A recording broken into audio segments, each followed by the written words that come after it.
கர்ப்பமா இருக்கிற பொண்ணுங்களுக்கு 5வது மாசத்துலயோ இல்ல 7வது மாசத்துலயோ வளகாப்பு பண்றது சகஜம் தானே? மத்த பொண்ணுங்களுக்கு சரி, ஆனா ஏன் சூழ்நிலைக்கு இதெல்லாம் சரியா வருமான்னு யோசிச்சு பாத்தியா? அக்கா, நீயும் ஒரு பொண்ணு தானே? இந்த மாதிரி சமயத்துல இப்படி ஒரு விசேஷம் நடக்கணும். கை நிறைய வளையல் போட்டுக்கணும். அக்கம் பக்கத்துல இருக்கிறவங்க உன்னையும் உன் குழந்தையும் வாழ்த்தணும்னு உனக்கு ஆசை இல்லையாக்கா? எனக்கு அப்படியெல்லாம் எந்த ஆசையும் இல்ல. ஆனா நான் ஆசைப்படுறேனே. இன்னும் எத்தனை நாளைக்கு தான் நம்ம மத்தவங்களுக்கு நடுவுல தனி தீவு மாதிரி வாழ்ந்துட்டு இருக்கிறது? இந்த மாதிரி ஒரு விஷயம் நடந்தா தானே 4 பேர் வீட்டுக்கு வந்துட்டு போவாங்க. அதானே நமக்கும் சந்தோஷமா இருக்கும். அது மட்டும் இல்லக்கா, மாமா உயிரோட இருந்திருந்தா இந்த சடங்குல செய்யாம இருந்திருப்பாரா? அவர் ஸ்தானத்துல இருந்து நான் இதெல்லாம் உனக்கு செய்யணும்னு நினைக்கிறதுல என்னக்கா தப்பு இருக்கு? உன் பாசமும் அக்கறையும் எனக்கு புரியுதம்மோ. ஆனா எனக்கு வளகாப்பு நடத்துறதால நான் எவ்வளவு சங்கடத்தையும் அவமானத்தையும் அனுபவிக்க வேண்டியது இருக்கும்னு உன்னால ஏன் புரிஞ்சுக்க முடியல? என்னக்கா நீயும் அந்த இடியட் மாதிரியே பேசுற? இடியட்டுன்னு யார சொல்ற? ரிஷியா? உன் புருஷனுக்கு நல்ல மரியாதை கொடுக்கற.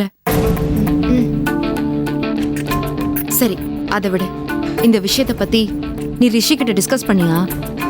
அவர் என்ன சொன்னாரு? ஏன் அக்காவுக்கு வளகாப்பு பண்ணணும்னு நான் ஆசைப்படுறேன், அத பத்தி கருத்து சொல்றதுக்கு அவனுக்கு எந்த ரைட்ஸுமே இல்ல. நான் அவனுக்கு மதிப்பு கொடுக்கணும்னு அவசியமும் இல்ல. ஏய், ரிஷி உன் புருஷன்டி. அந்த ஈகோவாலியும் திமிராலியும் அவன் எப்பவுமே எனக்கு எதிராவே பேசிட்டு இருக்கான். புருஷன் தான் அறிவாளி, பொண்டாட்டிங்களா அடிமுட்டாள்னு நினைப்பா அவனுக்கு.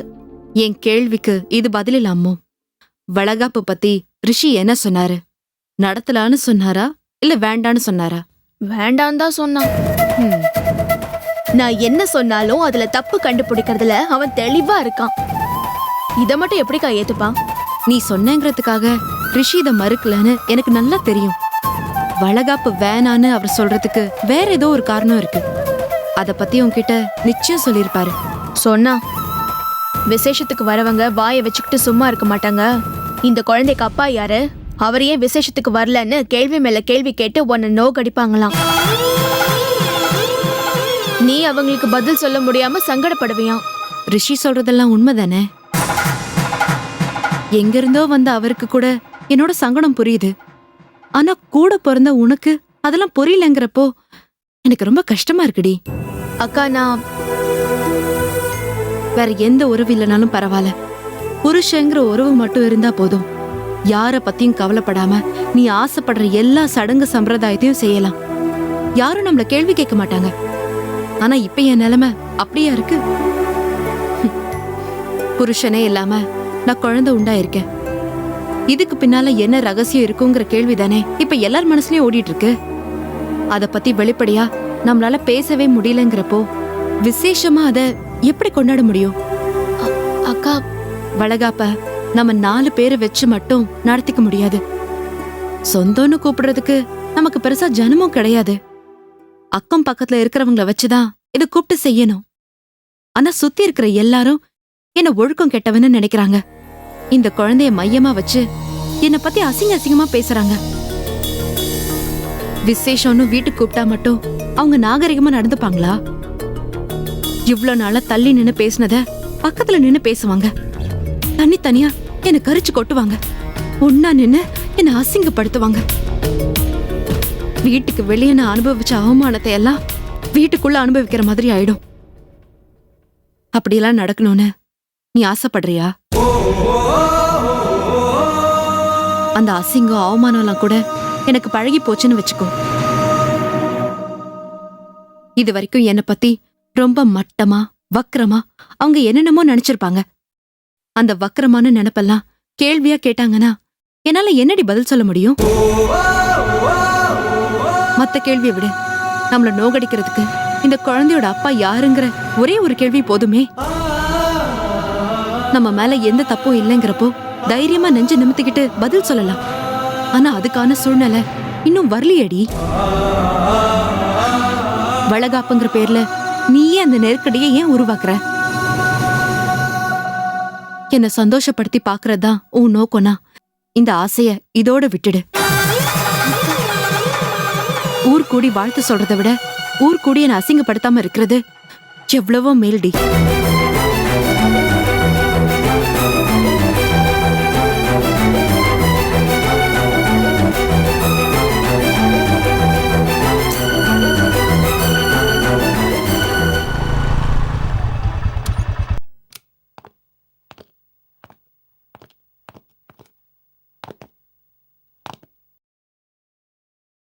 அம்மா எனக்கு சாப்பாடு வேணாம், நான் வெளியே சாப்பிட்டு ஏய், வந்துட்டேன். நில்றா.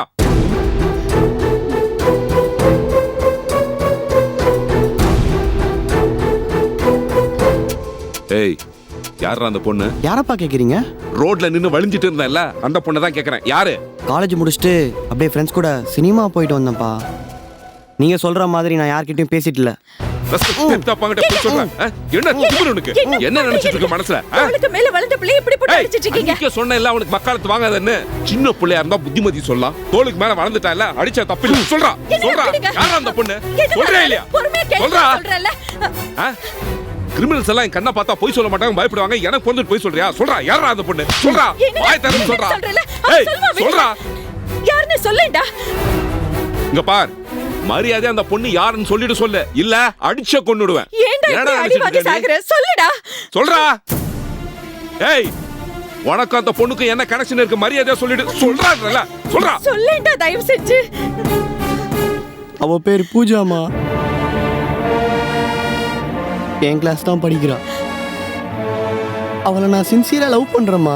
ஏய் ராஸ்கல். ஏய், உனக்கு என்ன காதல் கிறுக்கு பிடிச்சிருக்காடா? பாக்குற பொண்ணெல்லாம் லவ் பண்ற? உனக்கு ஏற்கனவே சொல்லிருக்கேன்ல, இந்த காதல் கத்திரிக்காய் எல்லாம் வேணாம், ஒழுங்கா டிகிரி முடிக்கிற வேலையை பாருன்னு. காலேஜ்ல சேர்ந்து ஒரு வாரம் கூட ஆகல, அதுக்குள்ள ஒரு பொண்ணை காதலிக்கிறேன்னு வந்து நிக்கிறியா? பொண்ணுடுவ ராஸ்கல். பாக்குறது பாரு, பாக்குறது எங்க புள்ளைய போட்டு அடிக்காதீங்க, எனக்கு ரொம்ப கஷ்டமா இருக்கு. இப்படி ஒரு தருதலைய பத்தி வச்சிருக்கோமே, டிபார்ட்மெண்டால கூட எனக்கு டென்ஷன் இல்லடா. உன்னால தினம் தானே டென்ஷன். ஏதாவது ஒரு பொண்ணை காமிச்சு இவளை நான் சின்சியரா லவ் பண்றேன்னு சொன்னானா நம்ம அந்த ஓகேனா கட்டி வச்சிடலாம். அப்படி இல்லனா இவன் ஆசைப்பட்டு தொலைச்சான்னு கல்யாணம் பண்ணி வச்சிடலாம். இவன் தான் தினம் ஒரு பொண்ணை லவ் பண்றானே. அந்த பொண்ணுங்களுக்கு பைத்தியம் பிடிக்குதோ இல்லையோடா, எனக்கு பைத்தியம் பிடிச்சிரும் போல இருக்குடா. அப்பா, இனிமே உங்களுக்கு என்னால எந்த பிரச்சனையுமே வராது. பாருங்க பாருங்க, அவன் தெரிஞ்சிட்டான். இனிமே இந்த மாதிரி செய்ய மாட்டேன் இல்லடா. அப்பா, இது வரைக்கும் நான் நிறைய பொண்ணுங்களை லவ் பண்ணிருக்கேன். அதெல்லாம் வெறும் இன்ஃபாக்சுவேஷன் இப்பதான் தோணுது. ஆனா பூஜை மேல நான் வச்சுக்கிற லவ் அப்படி இல்லப்பா. அவ இல்லாம என்னால வாழ முடியாதுப்பா. அவ எனக்கு வேணும்பா, வேணும்பா. என் லவ் அவ ஏத்துக்கலனாலும் சரி, நீங்க ஏத்துக்கலனாலும் சரி, நான் செத்துருவேன்ப்பா. நான் செத்துருவேன்ப்பா.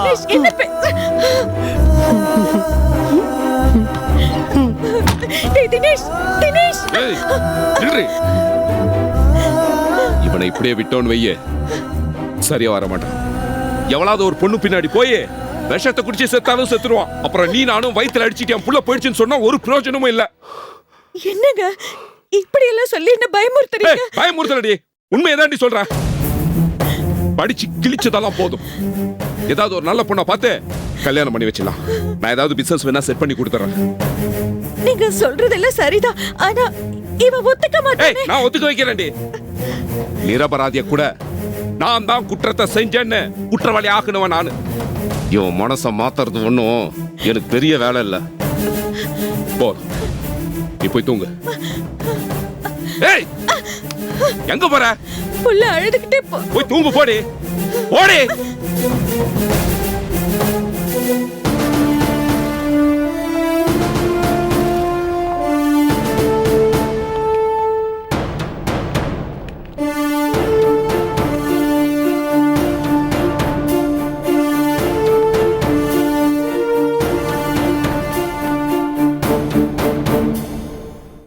கடந்த 2003 டிசம்பர் மாதம் விருகம்பாக்கம் ஸ்டேஷன்ல வச்சு ஜீவா சுட்டுக் கொல்லப்பட்டார்.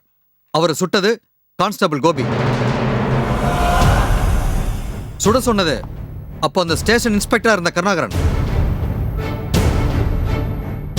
அந்த விஷயத்துல என்ன நடந்துச்சுங்கிற உண்மையை உலகத்துக்கு சொல்லணுங்கிறதுக்காக தான் நான் இந்த பொதுநல வழக்கை தொடர்ந்திருக்கேன் யுவர் ஆனர்.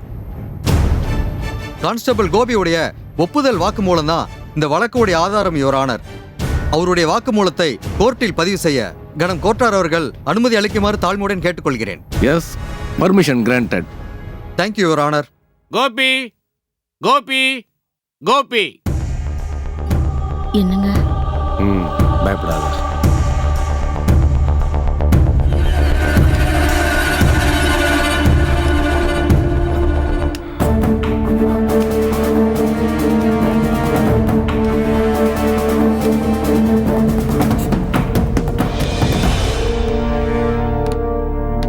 வணக்கம் ஐயா.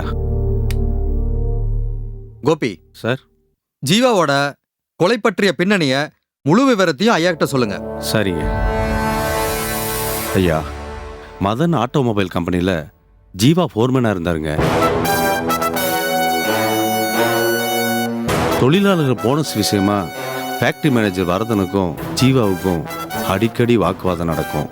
போனஸ் விஷயத்தில் கம்பெனிக்கு சாதகமாக முடிச்சு தரதா வரதன் எம்டி கிட்ட பேரம் பேசினாரு.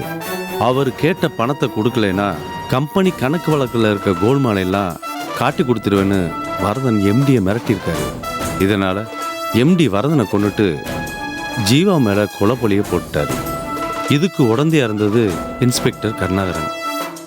ஆனால் அந்த கேஸில் ஜீவா கோர்ட்டில் தானே வாதாடி ஜெயிச்சிட்டாரு. ஜீவா உயிரோடு இருந்த ஆபத்துன்னு இன்ஸ்பெக்டர் அவரை பொய் சொல்லி ஸ்டேஷனுக்கு வர வச்சாரு. போலீஸ் ஸ்டேஷனில் வச்சு பொய்யான என்கவுண்டரில் ஜீவா சுட்டு கொல்லப்பட்டார். அவரை சுட்டது நான் தான். என்னை மிரட்டி சுட வச்சது கருணாகரன். நான் செஞ்ச இந்த குற்றத்துக்கு தூக்கு தண்டனை கிடைச்சா கூட நான் ஏற்றுக்க தயாராக இருக்கேன் ஐயா. ஆனால் அந்த கருணாகரன் எம்டியும் விட்டுறாதீங்க ஐயா. அவங்களுக்கு தூக்கு தண்டனை கொடுங்க. இவங்க செத்தாதாயா ஜீவாவுடைய ஆத்மா சாந்தி அடையும்.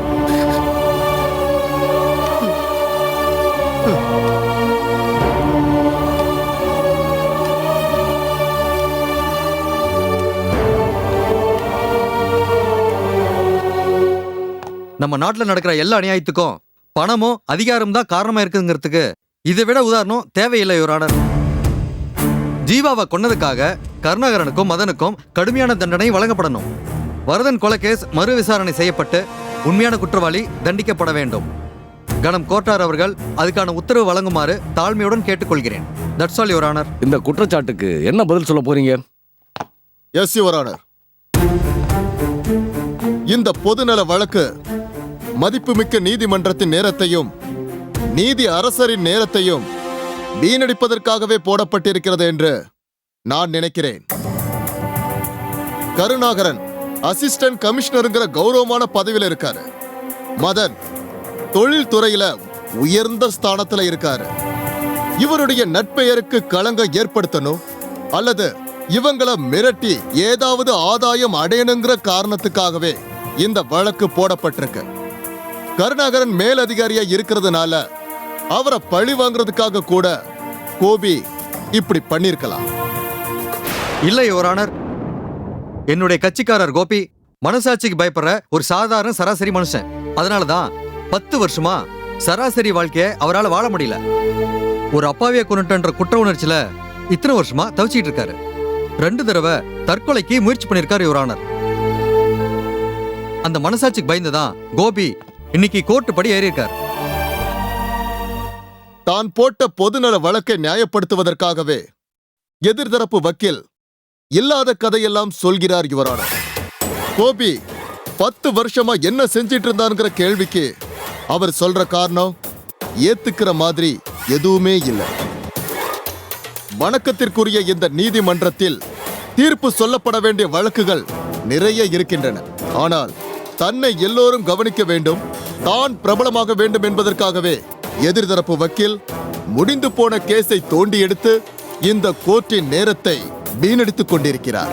எனவே இந்த பொதுநல வழக்கை தள்ளுபடி செய்ய உத்தரவிடுமாறு தாழ்மையுடன் கேட்டுக்கொள்கிறேன் யுவர் ஆனர். இந்த குற்றம் நிரூபிக்கப்பட்டால் முதல் குற்றவாளி என்கிற முறையில் கோபிக்கு தான் கடுமையான தண்டனை கிடைக்கும். 10 வருஷமா இவர் மனசுக்குள்ளேயே புழுங்கி தவிச்சதே பெரிய தண்டனை தான். அதுக்கு மேல தனக்கு ஆயுளோ தூக்கம் கிடைச்சாலும் தப்புக்கு காரணமான மற்றவங்களுக்கும் தண்டனை கிடைக்கணும்னு தான் கோபி நம்பிக்கையோட இங்க வந்திருக்காரு யுவர் ஆனர். எனவே என் பொதுநல வழக்கை விசாரணைக்கு ஏத்துக்கணும். சம்பந்தப்பட்ட குற்றவாளிகளுக்கு தண்டனை கிடைக்க நடவடிக்கை எடுக்குமாறு தாழ்மையுடன் கன கோட்டார் அவர்களை கேட்டுக்கொள்கிறேன். That's all your honour. இந்த பொதுநல வழக்கை விசாரித்த வரையில் சாட்சி கோபியின் வாக்குமூலத்தில் உண்மையும் நியாயமும் இருப்பதாக இந்த கோர்ட் கருதுகிறது.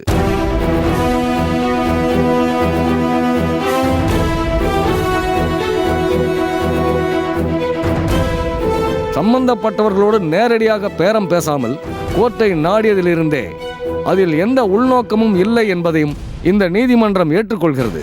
தனக்கு தண்டனை கிடைத்தாலும் குற்றவாளிகள் தப்பித்து விடக்கூடாது என்ற நோக்கத்தின் காரணமாகவே அவர் நீதிமன்றத்தை நாடியிருக்கிறார் என்பது அவரது வாக்குமூலத்தின் வாயிலாகவும் அவரது வக்கீலின் வாதத்தின் மூலமாகவும் தெளிவாக தெரிகின்றது. ஜீவா என்கவுண்டரில் சுட்டுக் கொல்லப்பட்டதை ஒரு கொலை வழக்காக கருதி விசாரணை நடத்தவும் வரதன் கொலை வழக்கில் மறு விசாரணை நடத்தவும் இந்த கோர்ட் உத்தரவிடுகிறது.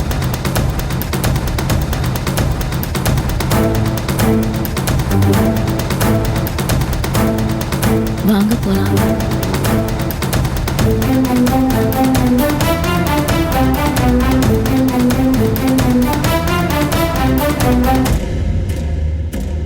நான் போட்ட பெட்டிஷன்ல என்ன நடக்கும்னு நினைச்சனோ அது அப்படியே நடந்துருச்சு.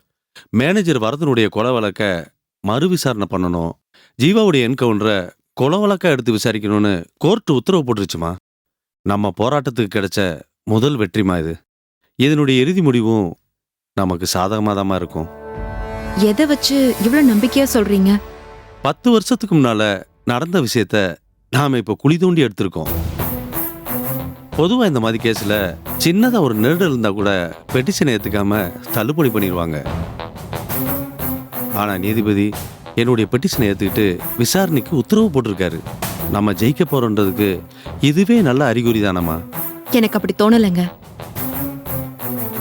நான் நெகட்டிவா பேசுறேன்னு நினைக்காதீங்க. வரதன் கொலை வழக்குல அந்த மதன் தான் குற்றவாளின்னு தீர்ப்பு வந்துச்சு. அவன் அதை எதிர்த்து அப்பீல் பண்ணி வெளியே வந்துட்டான்.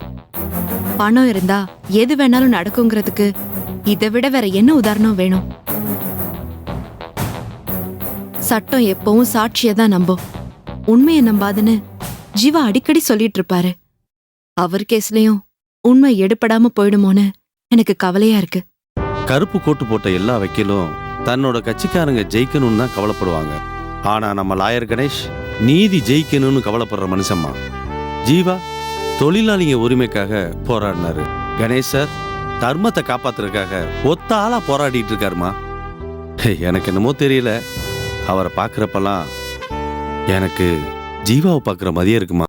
என் ஜீவாவோட வேற யாரையும் கம்பேர் பண்ணாதீங்க ப்ளீஸ். என்னை மன்னிச்சிருங்கம்மா. கணேஷ் சார் எப்படிப்பட்டவர்னு புரிய வைக்கிறதுக்காக நான் அப்படி சொன்னேன். அந்த படுபாவி கருணாகரனும் எம்டியும் பணத்தை கொடுத்து அவரை மடக்கிடலான்னு பார்த்தாங்க. ஆனா லட்சுமி தேவியோட நீதி தேவி தான் எனக்கு முக்கியம்னு கணேஷ் சார் அவங்க மூஞ்சில் அடிச்ச மாதிரி சொல்லி அனுப்பிட்டாரு. அவருடைய திறமையும் நேர்மையும் நிச்சயமா நம்மளை ஜெயிக்க வைக்குமா. கடைசி வரைக்கும் அவர் அப்படியே இருப்பாருன்னு உங்களால சொல்ல முடியுமா? மனுஷ மனம் எப்படி வேணாலும் மாறும்னு எனக்கும் தெரியுமா. நீங்க வேற யாரையும் முழுசா நம்ப வேணாம், நீங்க என்ன நம்புங்கம்மா. இந்த கேஸை பொறுத்த வரைக்கும் என்னுடைய சாட்சி தாமா நமக்கு இருக்க பெரிய பலம். ஜீவாவுடைய மரணத்துக்கு அந்த கருணாகரனும் எம்டியும் தான் காரணம்னு நிரூபிக்கிறதுக்கு என்னுடைய ஸ்டேட்மெண்ட் மட்டும் போதுமா. இது அவங்களுக்கும் தெரியும். அதனால தான் பணத்தால் என்னையும் விலைக்கு வாங்கலான்னு பார்த்தாங்க. அவங்க பணத்தை காட்டினாலும் சரி பயத்தை காட்டினாலும் சரி நான் இதிலிருந்து பின்வாங்க போறதில்ல. செஞ்ச தப்புக்கு பரிகாரமா அவங்க 2 பேர்த்தையும் தூக்கு மேடையில் ஏத்தாம நான் விட மாட்டேன். அந்த கொலைகாரங்களுக்கு கண்டிப்பா தண்டனை கிடைக்கணும், அதுதான் என்னோட பிரார்த்தனையும். ஆனா செஞ்ச தப்புக்காக நீங்க இப்ப வருத்தப்படுறீங்க, அதுக்கு பிராயச்சித்தம் பண்ணணும்னு கஷ்டப்படுறீங்க. அவங்களோட சேர்ந்து உங்களுக்கும் தண்டனை கிடைக்கிறது எனக்கு நியாயமா படல. ஒரு அப்பாவிய கொண்டுட்டுமே என்ற குற்ற உணர்ச்சியில 10 வருஷமா நான் துடிச்சுக்கிட்டு இருக்கேம்மா. அந்த காயத்தை ஆற விடாம மனசாட்சி தினமும் என்னை குத்தி கிழிச்சுக்கிட்டு இருக்குமா. அந்த வேதனையை விட ஜெயில் தண்டனை எனக்கு ஒன்றும் பெருசு இல்லம்மா. அது மட்டும் இல்லம்மா, அவன் சொன்னா இவன் சொன்னான்னு சுட்டதுக்கு 1000 காரணம் சொல்லலாம். ஆனா சுட்டது தப்பு தானே, அதுக்கான தண்டனையை நான் அனுபவிச்சுதாம்மா ஆகணும். அந்த பாவிங்களுக்கு தண்டனை கிடைக்கிறது சரிதாங்க. ஆனா நீங்க உண்மையை ஒத்துக்கிட்டதுனால உங்களை விடுதலை பண்ண மாட்டாங்களா? நான் சுயநலமா பேசுறேன்னு நினைக்காதீங்க. நீங்க ஜெயிலுக்கு போயிட்டா நானும் நம்ம பிள்ளைங்களும் என்னங்க பண்ணுவோம்? 10 வருஷமா என் உதவியே இல்லாம நீதானமா நம்ம குடும்பத்தை சமாளிச்ச. எதை பத்தியுமே கவலைப்படாம நான் தனி உலகத்துல தானே வாழ்ந்துகிட்டு இருந்தேன். அதே மாதிரி இப்பயும் நீ சமாளிச்சிருவ. நீங்க கூட இருந்த தைரியமாவது இருந்துச்சுங்க. ஆனா இப்போ இந்த பாரு கமலா, யார் இருந்தாலும் இல்லாட்டினாலும் நம்ம வாழ்க்கை முடிஞ்சு போயிடாதுமா. ஜீவா இல்லைனாலும் அவர் நினைப்போட இவங்க வாழ பழகிக்கலையா. அதே மாதிரி நீயும் வாழ பழகிக்கோ. ஆமாமா, உண்மையை ஒத்துக்கிட்டதுனால இவருக்கு கடுமையான தண்டனை கிடைக்காதுமா. ஜெயில இருந்து இவர் வெளியே வர வரைக்கும் நாங்க எல்லாரும் உங்களுக்கு ஆதரவா இருப்போம். நீங்க கவலைப்படாதீங்க.